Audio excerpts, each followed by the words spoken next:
আসসালামু আলাইকুম। আজ আমি আপনাদের সামনে মূল্যবান একটি ভিডিও নিয়ে হাজির হয়েছি। ভিডিওটি হচ্ছে মূলত তিনটি পয়েন্ট নিয়ে ডিসকাস করব। এক নম্বর পয়েন্ট হচ্ছে হোয়াট ইজ ফ্রিল্যান্সিং। ফ্রিল্যান্সিং কি? ফ্রিল্যান্সিং শব্দের অর্থ হলো মুক্ত পেশা, স্বাধীন পেশা। কোনো প্রতিষ্ঠানেও না গিয়ে ইন্টারনেটের মাধ্যমে অর্থ উপার্জন করাকেই বেসিক্যালি আমরা ফ্রিল্যান্সিং বলি। ফ্রিল্যান্সিং কেন করবেন? আপনি স্টুডেন্টের পাশাপাশি ফ্রিল্যান্সিং করতে পারেন। আপনি জব করেন, জবের পাশাপাশিও ফ্রিল্যান্সিং করতে পারেন। কারণ আগামী বিশ্ব হতে যাচ্ছে কঠিন একটি দৃশ্য। আপনি মাসে 50,000 টাকা পাবেন, আপনার চাহিদা মেটবে না, আপনার পরিবারের চাহিদা মেটবে না। বাবা মার কাছ থেকে কান্নাকাটি করে 10,000 টাকা নিয়ে ঘোরার চেয়ে আপনি ইনকাম করে 20,000 টাকা ঘোরার মধ্যে একটি দাপট রয়েছে, একটি আলাদা পাওয়ার রয়েছে। একটি স্টুডেন্টকে অনার্স কমপ্লিট করতে 4 বছর সময় লাগে। এখানে আপনি 2 বছর সময় দেন, আপনি সফল হবেন না, আপনার বাপ সফল হতে বাধ্য। তো আপনি ফ্রিল্যান্সিং কেন করবেন, এর মধ্যেও আবার আমি 3টি পয়েন্ট নিয়ে ডিসকাস করব। এর মধ্যে একটি পয়েন্ট হচ্ছে স্বাধীন সময়ের সুবিধা। আমি একজন ফ্রিল্যান্সার হিসেবে আমি যদি কোথাও জার্নি করতে যাই, কোথাও বেড়াতে যাই, যেমন সাজেক, রাঙামাটি, কক্সবাজার যদি ঘুরতে যাই, আমি স্বাভাবিক আমার ল্যাপটপ ক্যারি করে নিয়ে যাই। আমি না, শুধু বাংলাদেশে যত ফ্রিল্যান্সার রয়েছে সবাই তাদের ল্যাপটপ ক্যারি করে নিয়ে যায়। কারণ এই কারণে নিয়ে যায়, তারা সেখানে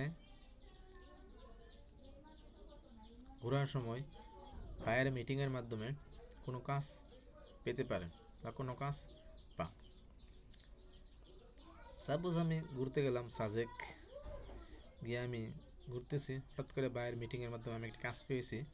কাজটি আমি ইমিডিয়েটলি আমি ল্যাপটপের মাধ্যমে করে দিতে পারবো। অপরদিকে আমি যদি চোখ রাখি, একটি প্রফেসরের দিকে একটি চোখ রাখি, সে যদি ঘুরতে যায় সে সাজেক ঘোরার সময় কিন্তু তার ইউনিভার্সিটি বা তার কলেজে কিন্তু তার স্টুডেন্টদের নিয়ে ক্লাস করাতে পারবে না। একটি ব্যাংকার যদি কোথাও ঘুরতে যায়, তবুও কিন্তু ওই ঘোরা অবস্থায় কিন্তু সে তার কাজটি করতে পারবে না। এই যে ফ্রিল্যান্সারদের একটি স্বাধীন সময়ের সুবিধা, এটা কিন্তু আর কোনো জব হোল্ডাররা পারে না। 2 নম্বর পয়েন্ট হচ্ছে আয়ের সীমা নেই।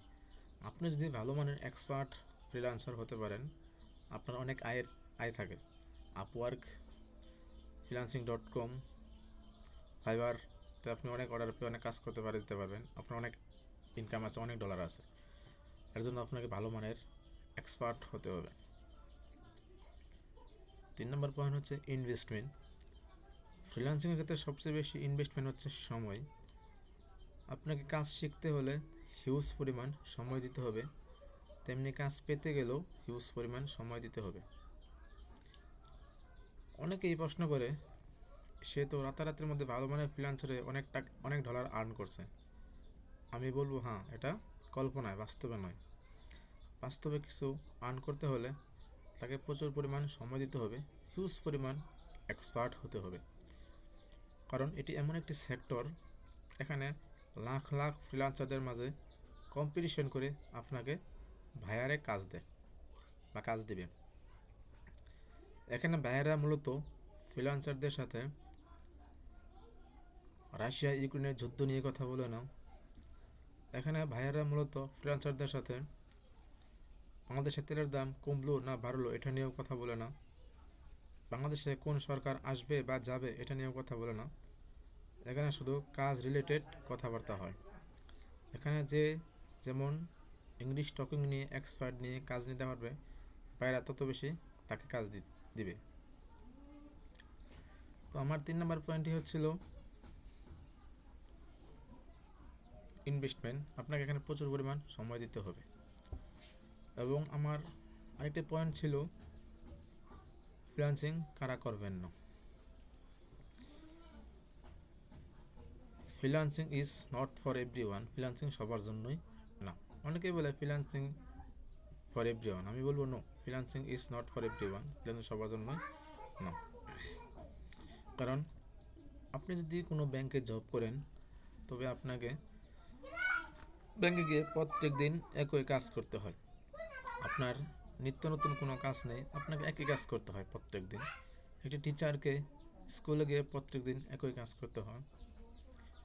অপরদিকে একটি ফ্রিল্যান্সিং যদি প্রত্যেক দিন নিত্য নতুন কাজের যদি আপডেট না না করে, নতুবা এই সেক্টরে আসার প্রয়োজন নেই।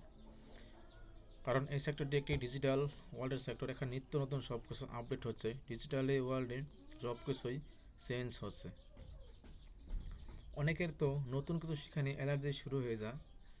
তাদের নতুন কিছু শেখা নিয়ে আগ্রহ নেই, তারা দয়া করে এই সেক্টরে আসবেন না। আমি বেশ কিছুদিন আগে একটি রিসার্চ করলাম, ইন্ডিয়াতে একটি রিসার্চ করছিল ইন্ডিয়া থেকে, সেখানে ফ্রিল্যান্সিংয়ের দিক থেকে 30টি দেশ ভালো এগিয়ে আছে। তার মধ্যে ইন্ডিয়া হচ্ছে 2 নাম্বার, বাংলাদেশ হচ্ছে 29 নাম্বার। হোয়াই ডিস্টেন্স, কেন এত পার্থক্য? কিন্তু তাদের পার্শ্ববর্তী দেশ কেন এত ভালো র্যাঙ্কিংয়ে, আমাদের দেশ কেন এত ডাউনে?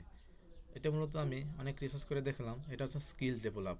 আমাদের ফ্রিল্যান্সারদের একটি দুর্বলতার দিক হচ্ছে সে আমরা কোনো কিছুতে এক্সপার্ট হই না, আমরা স্কিলস করতে পারি না। আমরা শুধু বলি যে কখন আর্ন হবে, কখন ইনকাম করতে পারবো, কখন ডলার আসবে। আমাদের যে প্রচুর পরিমাণ এক্সপার্ট হতে হবে, প্রচুর পরিমাণ স্কিলস ডেভেলপ করতে হবে, এটা আমরা ভাবি না। তো এই হচ্ছিল আমার আজকের ভিডিও। আশা করি যাদের কাজের ভিডিওটি ভালো লেগেছে, লাইক, কমেন্ট অ্যান্ড সাবস্ক্রাইব করতে বলবেন না। আমার নেক্সট ভিডিও দেখার জন্য সবাইকে আমন্ত্রণ রইল। আল্লাহ হাফেজ।